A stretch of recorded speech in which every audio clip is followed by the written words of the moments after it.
When Officer Troy Mendenhall pulled over a calm, composed driver in Louisiana, he thought it was a routine stop. What he didn't expect was to find himself pointing a gun at an actual FBI agent and getting caught on camera. The sun was low, casting long streaks of orange through the pine trees lining St. Landry Road. It had been a long day for Deshawn Trenholm, 12 hours on site, interviews, paperwork, and a working dinner with a state investigator over gumbo in a no-frills spot off I-10. He wasn't in a rush. He wasn't speeding. He knew the roads. He lived 15 minutes away. Driving his charcoal-grey Chevy Tahoe, Deshawn was reviewing tomorrow's debrief in his head when flashing blue lights lit up behind him. He blinked at his rearview mirror. No siren, just lights. He eased the SUV to the side, near a Baptist church with an empty gravel lot. He was tired, but not surprised. Unmarked vehicle, black man behind the wheel, dark windows. That combination always seemed to raise eyebrows in Louisiana's back roads. He cut the engine, lowered the windows halfway, and kept both hands on the wheel. The cruiser door shut with more force than necessary. Deshawn caught a glance in the side mirror. Young white officer, maybe early 30s, squared jaw, buzz cut. No rush in his walk, just that stiff, chest-out stride. Then came the voice, sharp, loud, and instantly irritated. "License and registration. Step out of the car." No introduction. No explanation. Deshawn kept his voice low and even. "Sir, I'd prefer to stay in the vehicle. I'm a federal agent, FBI. I'm carrying, and I've got my credentials right here in the inner left pocket. I can hand it to you slowly." The officer squinted, then shook his head like he'd heard it all before. "Get out of the vehicle!" Deshawn stayed still. "I'm following protocol. I'm informing you that I'm armed and that I'm on duty status. Just let me hand you my badge and ID." The cop didn't budge. His hand rested on his duty belt. "You fit the description of a suspect," the officer said. Deshawn exhaled through his nose. "What suspect? I'll ask the questions," he snapped. "Either you comply, or I escalate." Deshawn turned slowly, keeping his hands visible, and reached into the pocket with 2 fingers. No sudden movements, no attitude. He pulled out his bureau badge and ID card, flipping it open. "Special Agent Deshawn Trenholm, out of the Lafayette Field Office. You're making a mistake." But the officer leaned forward with a smirk, looked at the ID for 2 seconds, then stepped back and pressed his radio. "This guy's flashing fake credentials. I've got a possible impersonator. Black male, late 30s, armed. Refusing orders. I'm requesting backup now." Deshawn's mouth dried. Not from fear. He'd been through worse. But this wasn't a mistake. It was deliberate. This was the kind of situation that went south real fast. He knew too many stories, too many colleagues who'd been told later. He reached for something. He spoke louder this time, so it could be picked up on the body cam he knew was rolling. "My hands are visible. I have not exited the vehicle. I am a credentialed federal agent and have identified myself clearly. You are escalating a legal stop without cause." The officer's eyes narrowed. "You think I care about your badge?" Deshawn gave no answer. His pulse stayed even. His hand didn't flinch. The 2 men locked eyes. In the silence, a dog barked from a porch across the street. A screen door creaked. Somebody peeked out, then went back inside. In Deshawn's head, he was calculating. Not how to fight, how to survive. There was no need to argue. The next move wasn't his. It would come from backup, and the next officer's reaction might not be so composed. He glanced at the camera mounted on the patrol car's dash. Good. It was angled right. Then he muttered, almost to himself, "Let's hope someone's watching this." But what Deshawn didn't know, yet, was that help wasn't coming to de-escalate the situation. It was about to get worse. Officer Troy Mendenhall paced 2 steps back from the driver's side door, his hand still hovering above his holster like a cowboy in a standoff he thought he'd already won. His mouth was clenched tight, like he'd made up his mind, and nothing, no badge, no credentials, was going to shake him from it. Deshawn Trenholm didn't move. The badge remained on the dashboard, the photo ID beside it. The gold lettering reflected faintly in the last bit of sunlight, but Mendenhall wasn't looking at it. He was too busy staring down Deshawn, like he was waiting for him to blink first. "Last chance," Mendenhall said. "Either you step out of the car, or I'll extract you myself," Deshawn replied evenly. "And I'm telling you, I am not a threat. You escalate this. It's on you. My body is right here, my hands are where you can see them, and my gun is holstered. You do not have probable cause." Mendenhall didn't answer. He stepped back toward his cruiser and lifted his radio again. "Unit 42 to dispatch. I'm gonna need immediate backup on this 1029. Suspects armed, uncooperative, possible federal impersonator. Location, St. Landry and Briarview." Deshawn heard the dispatcher confirm. He stared ahead through the windshield now, jaw tight. He was no rookie. In fact, he'd spent the last 5 years investigating officer misconduct and public corruption in Louisiana, Arkansas, and Mississippi. He had been inside enough squad rooms to know exactly how things looked when an officer let his ego take the wheel. And now, he was living it. He glanced at the side mirror.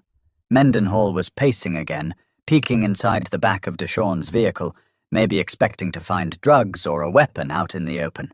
But there was nothing there. Just his case files, his bureau laptop bag, and a pair of gym shoes. The officer peeked again at the ID still displayed on the dash and shook his head. He wasn't seeing it. He wasn't hearing a word. Mendenhall moved again, circling to the passenger side, checking the back door handles. Locked. Deshawn kept his hands visible the entire time, fingers stretched across the top of the steering wheel like he was back at Quantico taking instructions from a firearms instructor. The truth was, he'd been in dangerous situations. Raids, gun trafficking busts, surveillance ops in cities far more dangerous than this 2-lane stretch of southern Louisiana. But this was different. Because this wasn't about crime. This wasn't about protecting anyone. This was about control. A man with a badge playing God on a roadside, and no one yet to answer for it. 3 minutes passed.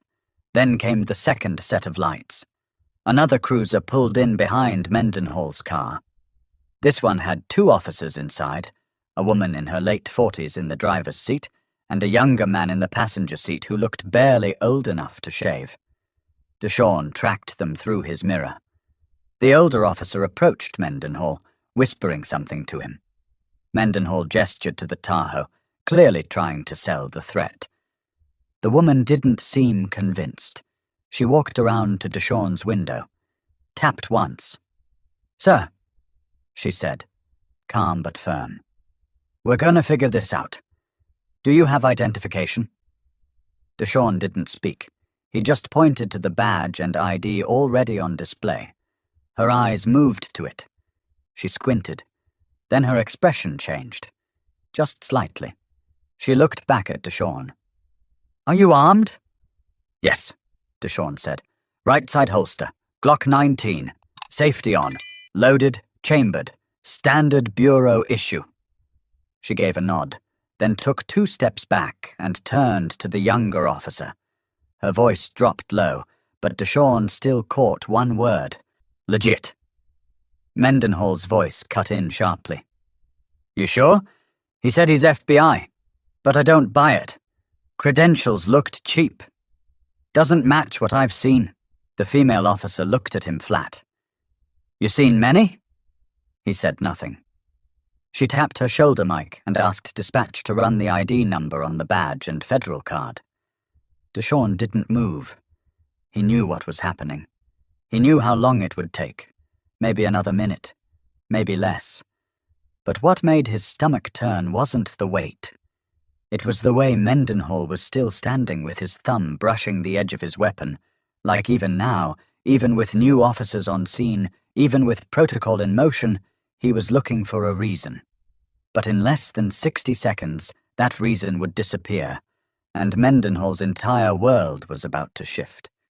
The voice over the radio came through, scratchy but clear. "Confirmed. Deshawn Trenholm, Special Agent. Active. Badge number matches Bureau records." It landed like a hammer. The female officer didn't say a word. She just took 2 steps back and folded her arms, eyes still on Mendenhall. The younger officer looked at Deshawn, then at his partner, unsure whether to step in or stay quiet. But Mendenhall? He stood there, stunned. A full 10 seconds passed before he blinked, like someone yanked the floor out from under him. He tried to play it cool, adjusting his belt, shifting his weight, then walking casually over to Deshawn's window again, as if they were suddenly equals. "Agent Trenholm," he said, his voice now forced calm. "You understand we had to be cautious. Things being what they are these days." Deshawn didn't respond. He just stared at him. "I mean, no offense. You were being uncooperative. That was it." That was the sentence that lit the fuse. Deshawn rolled down the window the rest of the way, voice still steady, but lower now. "You never asked for ID. You ordered me out at gunpoint. Then you called for backup, claiming I was impersonating a federal agent. There was no cause. You know that. And don't try to pin this on protocol." Mendenhall stiffened. The other 2 officers kept their distance. Deshawn continued, still calm. "Do you know how many officers I've interviewed in internal misconduct cases? Over 200. You all say the same things after. I was just being cautious. But here's what I've learned. Caution doesn't look like this. Caution listens. Caution checks the badge first." Mendenhall's lips moved like he wanted to say something, but nothing came out. Then the female officer stepped in.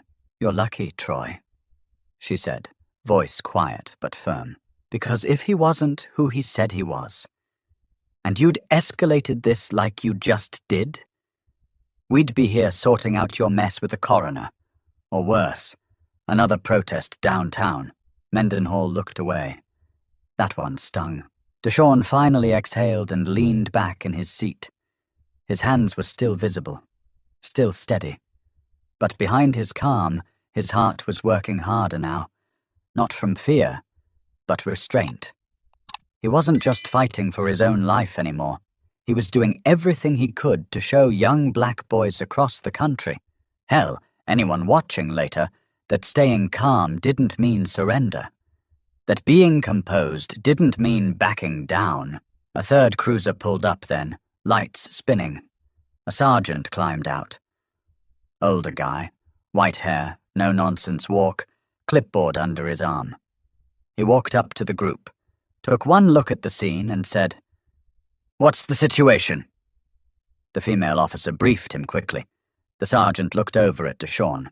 "Agent Trenholm, I'm Sergeant Reese Lorick. Just got the confirmation from HQ. Looks like there's been a serious miscommunication." Deshawn replied flatly. "There was no miscommunication. There was a refusal to listen." Lorick took that in. He nodded once. No argument. "Understood." Then he turned to Mendenhall. "You, back of the line. No more talking." Mendenhall's mouth tightened, but he obeyed. The sergeant stepped up to the window, lowered his voice. "Agent, I'm not gonna insult you with excuses. I saw the footage from his dash already. You're right. He never asked, never checked. You did everything right." Deshawn didn't soften. "Not the first time," he said. Lorick nodded slowly. "I believe you. Look, we're starting an internal review immediately. I'll be calling your bureau supervisor myself. Don't bother," Deshawn said. "He already knows. He's the one who asked me to wear a wire tonight." Lorick froze. That part hadn't made the rounds yet. Deshawn let that settle. Then he reached over to the dashboard, took back his badge and ID, slid them into his jacket. The female officer raised an eyebrow. Wire. Internal audit, Deshawn said. Mendenhall's name came up last month in a pattern of complaints. My field office wanted to verify it. Sergeant Lorick stepped back, eyes wide. Wait, you were baiting him? No, Deshawn said, opening the door slowly and stepping out. I was driving home. But now that he was standing, everything felt different, and the next move wasn't about protocol. It was personal. The moment Deshawn stepped out of the SUV, the entire energy on the street shifted. He didn't move aggressively. He didn't say a word, just stood tall, 6'2", squared shoulders, bureau ID still clipped inside his jacket. His Glock stayed holstered. His eyes moved from one officer to the next, and not one of them could meet his gaze for more than a second. Sergeant Reese Lorick cleared his throat. Agent Trenholm, I think we need to have a longer conversation. Somewhere a little more controlled. Deshawn raised an eyebrow. You want to debrief me now? Lorick shook his head. Not officially. I mean, I'd like to avoid this going sideways any further. Give us a chance to do the right thing here. Deshawn looked over at Mendenhall, who now stood rigid beside his cruiser, arms folded, face locked in something between embarrassment and stubborn defiance.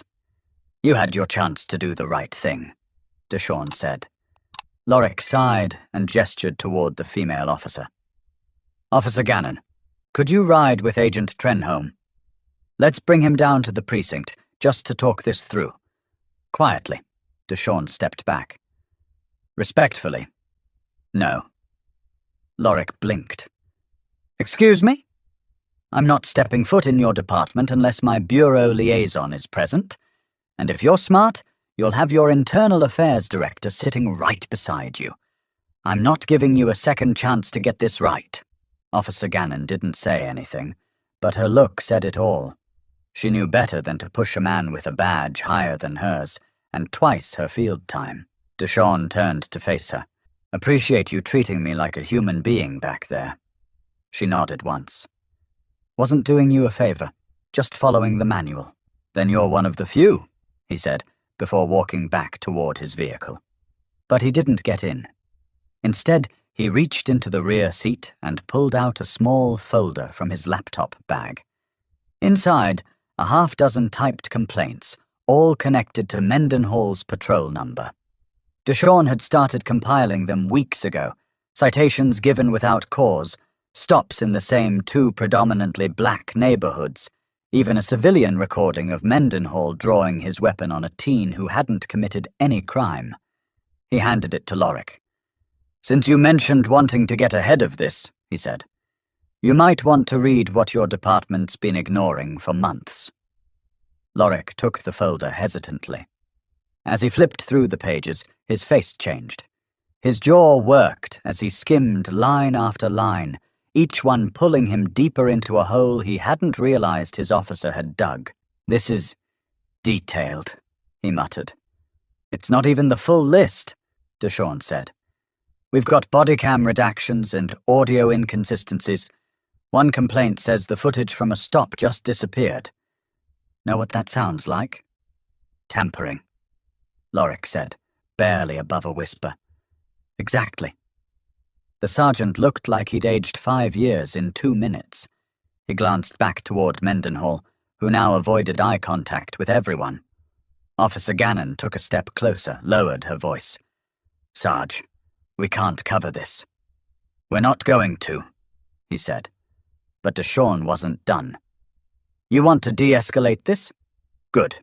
Start by putting him on administrative leave, immediately.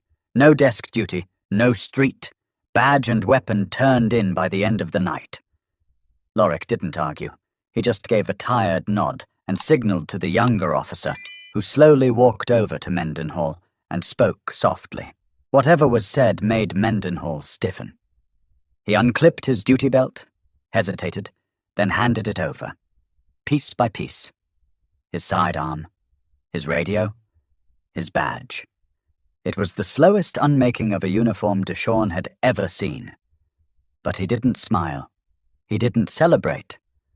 because this wasn't a victory. This was overdue. And it shouldn't have taken an FBI badge, a taped conversation, and a full record file to make anyone listen. Deshawn opened his SUV door, then paused. "I'll be filing my report in the morning. I'll send the Bureau's preliminary findings to your IA director by noon." Sergeant Lorick sighed again. "Understood." Deshawn got in and closed the door. For a long second, no one moved. Then the Tahoe pulled off slowly, turning left onto Jefferson Spur Road. Not a word from him, not a look back. But the story wasn't over, not even close. It was just about to reach the public. Deshawn Trenholm didn't speak for the first 10 minutes of the drive. The Bureau SUV rolled steadily through Lafayette Parish, the sky now dimming to purples and navy blue. His hands gripped the steering wheel tightly, not from anger, but from calculation. Every moment since the stop had been logged in his mind, like pieces of evidence at a crime scene. He reached for the hands-free console and made one quick call. "Agent Patel," he said as the call connected. "I need everything we've got on Mendenhall pulled up tonight. IA's about to open a case, but I don't trust them to look past their own front door." "Got it," came the reply. "You good?" "I'm breathing," Deshawn answered. That's what matters. By the time he pulled into his driveway, a brick, single-story home in the Pecan Grove area, he was already planning the next step. Laptop under his arm, badge clipped back into its case, his bureau notepad sat on the counter like a waiting journal. He'd barely gotten past the first sentence when his phone lit up again. "Unknown number." He answered anyway. "Trenholm, this is Reese Lorick." The sergeant's voice was low, tired, but alert. "You home?" Deshawn leaned against the counter. "Yes, why?" "Because someone leaked the footage. Local station just aired 30 seconds of the stop. Your ID, the badge, your exact words when he ordered you out." Deshawn didn't blink.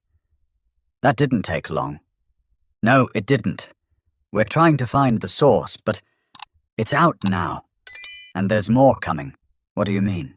"Two neighbors had doorbell cams. One caught audio. The other got the angle from across the street. Shows Mendenhall pacing with his hand on the gun before even talking to you. That's making rounds on social already. We're losing control of the story." "You never had control," Deshawn said flatly. "I figured you'd say that." Deshawn ran a hand over his face. "Let me guess. Your department's getting calls?" "More like threats. Protest groups already tagging our Facebook page. A city council member from Opelousas posted that he's demanding a statement from our chief by sunrise. My inbox has 50 messages, half of them national news outlets." "You're not calling for advice, are you?" "No. I'm calling to say I just came from Mendenhall's place. He's claiming you set him up, saying this was some kind of trap." Deshawn's laugh was bitter and short. "A trap?" "Yeah. That you provoked him. That you used your badge to create a scene." Deshawn paused. He wasn't even smart enough to ask for ID. All I did was sit there. That was the entire threat. A black man who didn't panic. Lorick exhaled. "That's why I called. Whatever's coming. I think we're beyond internal. This may go federal. I hope it does," Deshawn said. "Because I'm not interested in saving face. I want patterns exposed. And this wasn't just about one cop on one road." There was silence on the line. Then Lorick said, "What do we do next?" "You protect your department by taking your hands off the wheel," Deshawn said. "Let the Bureau and the DOJ do their job. If you try to control the narrative now, it's only going to make you look worse." Another pause. "You know," Lorick said finally, "he said something to me. Mendenhall. Right after you drove off. He said, I didn't see anything wrong. I just saw someone who didn't look like he belonged." Deshawn's grip tightened. And there it was. That quiet confession tucked behind the uniform. That sentence that explained everything. "That's the problem," Deshawn said. "That right there." "I know." Lorik replied quietly. Deshawn hung up without another word. He stared at the ceiling for a long moment, then sat down at his kitchen table. He didn't need to guess what would happen tomorrow. News vans, bureau pressure, a department scrambling to explain. But for now, in the stillness of his own home, he allowed himself the one thing he hadn't dared to feel on the road: exhaustion. Not just from the traffic stop, but from the years of it. The knowing, the calculating, the always being ready, even with a badge and training and title. But Deshawn also knew something else. By morning, this would no longer be just his story. The next morning, the Lafayette field office was already humming when Deshawn stepped through the glass doors at 8:06 am. The receptionist didn't say a word, just gave him a long look as he passed. On the second floor, Agent Cheryl Dawes met him near the break room, arms crossed, phone in hand. "It's everywhere," she said. "Footage hit national late last night. CNN's running it. MSNBC too. Someone even cut the body cam audio over gospel music." Deshawn half smiled, tired. "Guess I should be flattered. I'd be pissed," she said. "But then again, you've always had more restraint than the rest of us." They walked down the hall to the operations room.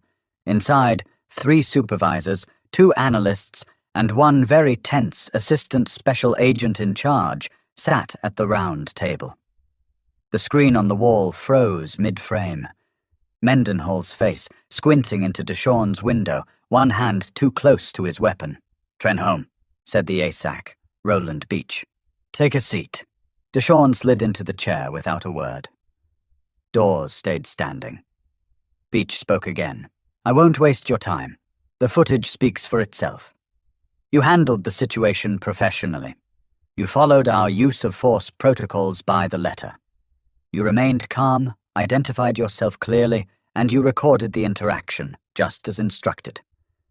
Deshawn nodded once. "But," Beach continued, "this is becoming political. Local press is pushing for a DOJ probe.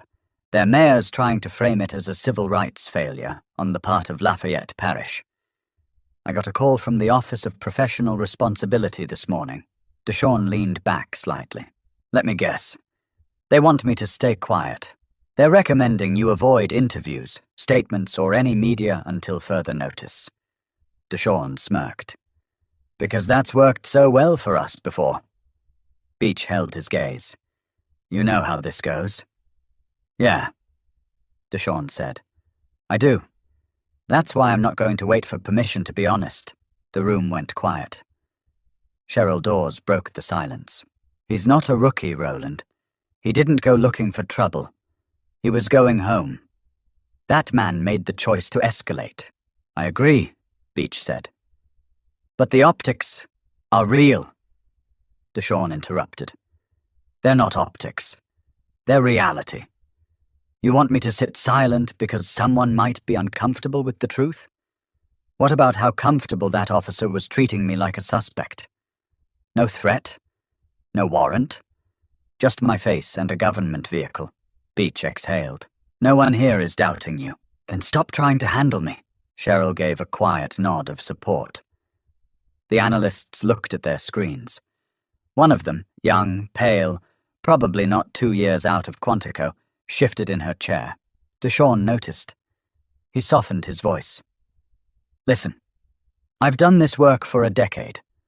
I've sat across from officers who were angry, scared, broken. But the one thing they all had in common was a moment, just one, where they were given a chance to choose. Mendenhall had his chance. He saw my badge. He heard me say FBI. And he still reached for the radio." Another silence. Heavy. Honest. Beach finally leaned forward. "So what are you planning?" Deshawn looked at him calmly. "I'm not planning a thing. I'm documenting everything. Filing the full report to DC, sending the unedited audio to civil rights.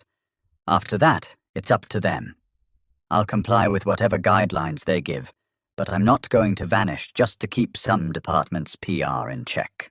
speech scratched his jaw. Fine. But I want a Bureau media liaison copied on anything you write. You get a statement request, you tell us first. Deshawn stood. I'll play it by the book. Doesn't mean I'll stay quiet. As he walked out, Cheryl caught up to him again in the hallway.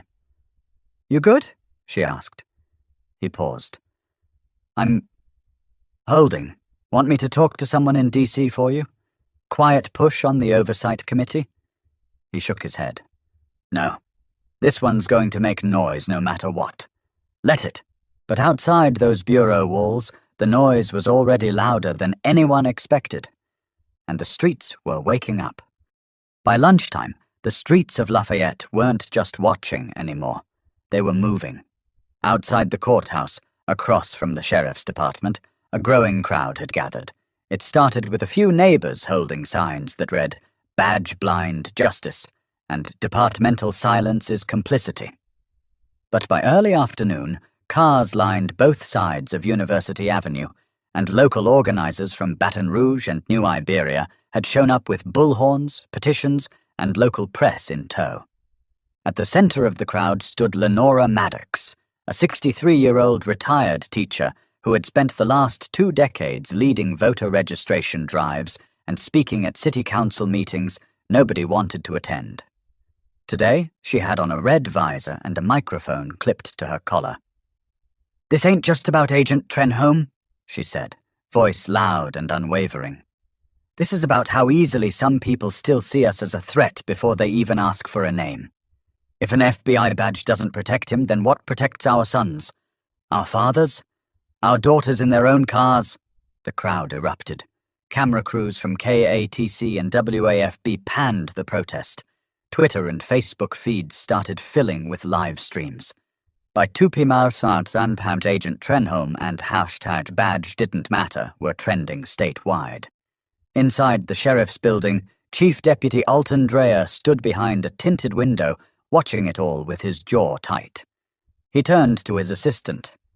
"Who told the press about the footage?" "No one here," she said. "At least, not directly." He shook his head. "There's no controlling it now. We need a statement ready by 5. Nothing canned. Something real." "Like what?" Dreyer rubbed his temples. "Start with this. We failed to follow basic protocols. We are taking immediate steps to address the officer involved, and we are cooperating with the Bureau fully. Got it?" She nodded. Meanwhile, Deshawn Trenholm stayed home. Mostly. He had already sent his final report to DC, spoken with the DOJ's Office for Civil Rights, and handed over full audio and dashcam footage. Still, his phone didn't stop buzzing. Friends, colleagues, strangers. Some offered support. Others wanted interviews. A few were just angry. Angry this could still happen. Angry it was so predictable. At 3:47 p.m., a name Deshawn hadn't seen in 5 years flashed on his screen. Kendra Louvier, a federal prosecutor he'd worked with on a trafficking case in Texarkana. She didn't call to ask how he was doing. She called to ask what they could do next. "Deshawn," she said, "this isn't just misconduct. It's pattern-based, your footage, the prior complaints. I just read your folder. This department's got a ticking bomb inside it, and you just set the timer." He sighed. "I didn't set it. I just refused to pretend it wasn't already counting down." Kendra didn't laugh. "I've got contacts in the Southern District's Civil Rights Division. They'll listen. But if you want this bigger, if you want DOJ to open a full probe, you need public pressure. And right now, the pressure's on your side." Deshawn leaned back on his couch. "Let it be. I'm not going to lead a movement. I'm not going to hold a press conference." "You don't need to," she said. "The story's leading itself. But if it gets bigger, you might not get a choice." Meanwhile, across the city, schools were ending for the day. At North Lafayette High, students huddled around phones on the bleachers, watching the stop over and over. Some recognized Deshawn from career day last semester. He'd spoken about justice, about investigating corruption, about keeping communities safe. Now, They watched that same man be ordered out of his vehicle like a criminal. A 17-year-old senior, Zaire Hollowman, stood up and said quietly, "That's what my uncle's been saying all along." His friends nodded. Across Louisiana, and even in parts of Texas and Mississippi, the footage sparked conversations that couldn't be ignored. Not anymore. Parents asked different questions at dinner. Teachers added new topics to morning discussions. Officers were being pulled into impromptu briefings about use of force and bias training. The protest in Lafayette grew again around 5 p.m. Now nearly 200 strong. At the front, Lenora Maddox held up a poster with Deshawn's image and one sentence. Even the badge didn't buy him dignity. But as the evening fell and the sun dipped low behind the courthouse, not everyone in the department was ready to accept that truth, and one of them was about to push back hard. At 6:22 p.m., Officer Troy Mendenhall sat alone at his kitchen table in a rented duplex off Verrett School Road, staring at a half-eaten plate of cold spaghetti and a buzzing phone he couldn't bring himself to answer. He hadn't left the house all day. The Lafayette Sheriff's Department had officially placed him on administrative leave that morning. Badge turned in. Weapon surrendered. No access to internal systems, no uniform, no more patrol car. His voicemail was full. His group chat with other deputies? Dead silent. He thought about turning on the TV, but every time he did, there it was. His face, grainy and stiff, captured in that bodycam shot, standing outside Deshawn's window with his hand a little too close to the holster. It wasn't supposed to be like this. Troy wasn't the kind of guy who thought of himself as a bad cop. He came from a long line of officers. His uncle served in Iberia Parish for 30 years. His older brother was a state trooper. He'd graduated from the academy second in his class. He followed the rules, most of the time. But even now, even after everything, he didn't think he'd done anything wrong. He'd seen a man in an expensive SUV. He hadn't recognized the plates. The guy didn't seem nervous, but Troy had learned that sometimes the ones who stayed calm were the most dangerous. And when that guy said he was FBI, something in him had snapped. He felt challenged, like the badge in that man's hand somehow cancelled his. Now everyone in the country was watching that moment and seeing him as the villain. His phone buzzed again. This time, he checked the screen.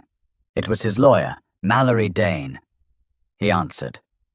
"Troy," she said immediately, "you need to stop talking to anyone outside your representation. That includes texts, calls, Facebook posts, all of it.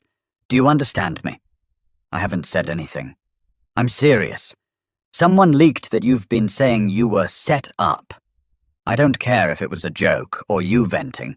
It's circulating. And it looks bad, really bad." Troy rubbed his face. "I didn't know he was really FBI. Doesn't matter. You didn't ask. And your mic was live. Your own words are working against you."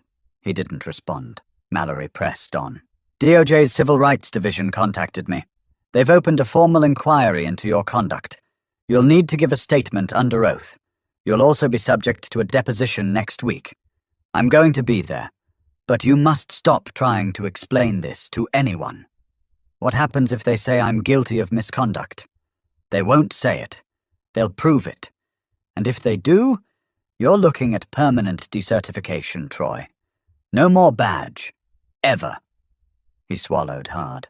"This is my life." Mallory's voice softened slightly. "Then take it seriously. Because this is bigger than you now." She hung up. Troy sat still for a long while. He thought about everything he'd done to get into uniform. The ride-alongs, the endless tests, the overtime, the stress, the moments he did do the right thing, even when no one noticed. And yet, none of that mattered now. Not when the whole world had seen what he really looked like in the heat of a stop.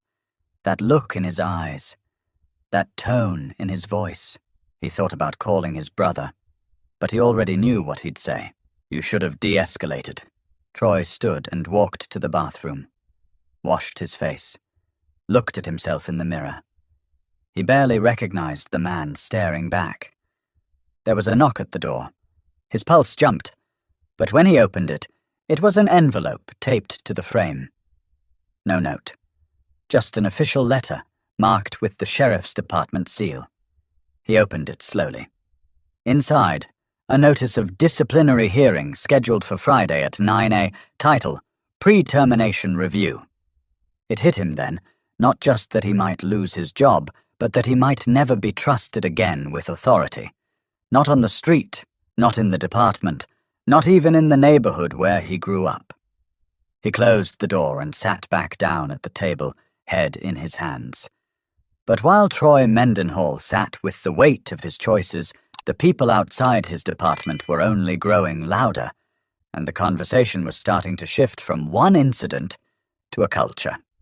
That Thursday night, inside a modest community center on Evangeline Thruway, folding chairs were pulled into a circle beneath flickering fluorescent lights. There were no cameras, no press, just 30 locals, teachers, postal workers, a few pastors, college students, each with something to say, and finally a reason to say it. Deshawn Trenholm sat among them, dressed in jeans and a grey hoodie, not as an FBI agent tonight, but as a black man who lived 2 blocks away and got pulled over for driving like he belonged. The meeting wasn't planned. It started with a group chat between 2 church leaders that morning. By evening, word spread fast. We're meeting to talk about the stop, about what it means. All are welcome. First to speak was Reverend Clive Perrin, a soft-spoken man in his 60s with white hair and thick glasses. When I saw that footage, he began, I wasn't shocked. I was tired. Tired because I've been watching this kind of policing for longer than some of y'all been alive. But seeing him, an FBI agent, treated like a threat, that cracked something open. Heads nodded. People murmured in agreement. Next was Ivy Lejeune, a single mother of 2 teenagers, both boys. I had to talk to my sons about it after dinner, she said, her voice tight. Told them again, keep your hands visible, be respectful, don't argue, even if they're wrong. And my youngest asked me, but what if they still think I did something? And I didn't know what to say. The room went quiet. Then Deshawn spoke. You don't need me to tell you what this feels like, he said. You've lived it. I just happened to have a badge when it happened to me. But that didn't shield me from assumption. It didn't buy me grace, and it sure didn't slow his hand. He paused, then added, the badge didn't protect me. It just made people pay attention after. A woman in the back raised her hand. So what happens now? She asked. To him? To the department? Will they fix it? Deshawn took a breath. That's not a question for me. That's a question for all of us. Will we fix it? Will we keep pressure on city leadership? Will we ask for real oversight, real training, real consequences? Or will we let this be another headline we forget next month? No one answered right away. Then a young man, maybe early 20s, wearing a UL Lafayette hoodie, spoke up. What would have happened if you weren't FBI? Deshawn looked him square in the eyes. I probably would have been cuffed. Maybe worse. The room stiffened, but no one disagreed. Another hand rose. An older woman named Mrs. Roslin, retired librarian, voice slow but clear. I remember when we fought to integrate the schools here. People thought that would be the end of it. Like laws change minds. But the way we're policed, it's like our kids are still being told, you don't belong. Doesn't matter what's in your wallet or what letters are on your ID. Deshawn leaned forward. And the problem is, it's not always the obvious stuff. Sometimes it's small. A glance, a tone, an assumption that you're lying, that you're dangerous, that you need controlling. The group fell into silence again. Thoughtful, heavy silence. Then someone asked, "So what can we do next?" Reverend Perrin replied before anyone else could. "We keep showing up. We file complaints. We hold public meetings. We vote. We train our young people, not just to survive, but to lead. We write letters. We hold the microphone. And when one of our own goes through it, even if he wears a badge, we don't let him carry it alone." Deshawn looked down at his hands. "I'm tired of carrying it alone." One by one, hands touched his shoulder, his back, the edge of his seat. No applause. No speeches. Just presence. That night, the conversation didn't end in the community center. It spilled into front porches, kitchens, church halls, and corner stores. People started asking their own officers more questions. City council members got emails they weren't ready for, and parents held new conversations at bedtime, not about fear, but about dignity. But even as the community spoke louder, one last piece remained, and it belonged to Deshawn himself. 2 days later, Deshawn Trenholm sat across from a microphone in a quiet, windowless podcast studio inside a community college radio station on the edge of Opelousas. The host, a local journalist named Vernon Slay, had reached out personally, promising no gimmicks, no pressure, just space to speak. It was the first time Deshawn had agreed to speak publicly since the incident. Not in front of a press conference, not with the Bureau's media liaison hovering. Just him, Vernon, and a red recording light glowing softly in the corner. Vernon leaned forward. "We can edit anything you're not comfortable with. But before we start, can I just ask, why here? Why now?" Deshawn adjusted the mic. "Because the people who need to hear this aren't sitting in a marble office in D.C. They're sitting in classrooms, in patrol cars, at kitchen tables. And if I'm going to talk, it has to be for them." The recording began. He didn't rehearse. He didn't hold back. "I'm Deshawn Trenholm. I've been an FBI agent for 11 years. I work investigations into corruption, misconduct, and civil rights violations across the southern region. Last Thursday, I got pulled over on my way home by a local officer who didn't ask who I was, didn't look at my badge, and didn't care what I said. He saw someone he didn't trust. Not because of a tip, not because of my behavior, but because I didn't flinch." Deshawn took a breath, not to steady himself, but to measure his next truth. "Everything I did was by the book. Hands on the wheel. Calm voice. Identification in plain sight. But it wasn't enough. And if it wasn't enough for me, with a federal badge, years of experience, and full legal authority, then what chance does a teenager have driving home from football practice with a broken taillight?" Vernon didn't interrupt. He didn't need to. Deshawn continued, "This isn't about good cops or bad cops. It's about a culture that rewards fear over curiosity. That sees control as power and questioning as threat. I didn't survive that traffic stop because I was lucky. I survived it because I knew how not to scare him, and that should never be the skill that keeps us alive." He looked up at Vernon. "That officer made a choice, but let's be honest, he didn't invent the playbook, he just followed it." Vernon spoke, softly now. "So, what would you say to people listening? People who saw the footage and felt helpless?"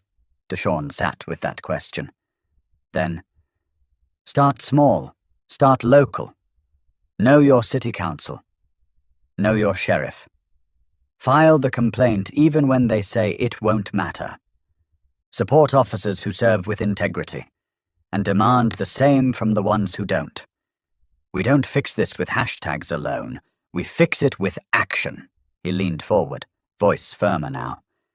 "And if you're in law enforcement, take the time to examine what you're taught to look for, who you're taught to fear, and ask yourself, when did caution become license for disrespect?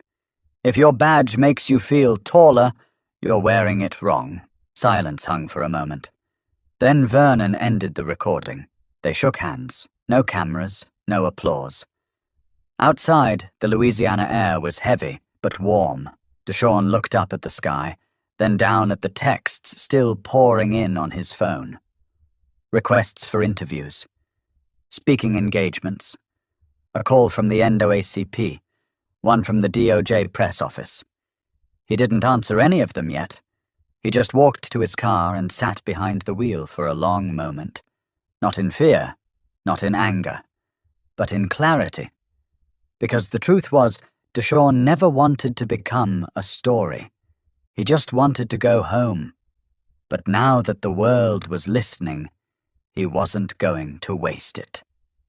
He pulled out his notes again, fresh ideas for a policy proposal he'd been building quietly for months. A project aimed at redefining field training programs for officers in small departments. One that emphasized implicit bias, de-escalation, and most of all, accountability from day one. He hit record on his phone. Day one, he said, starts with telling the truth. So here's mine. If you're watching this and it made you pause, don't stop there. Share it. Talk about it. Challenge someone. Ask yourself, who are we protecting? And who are we failing to see? Subscribe for more real stories like this, because silence won't fix anything. But your voice might.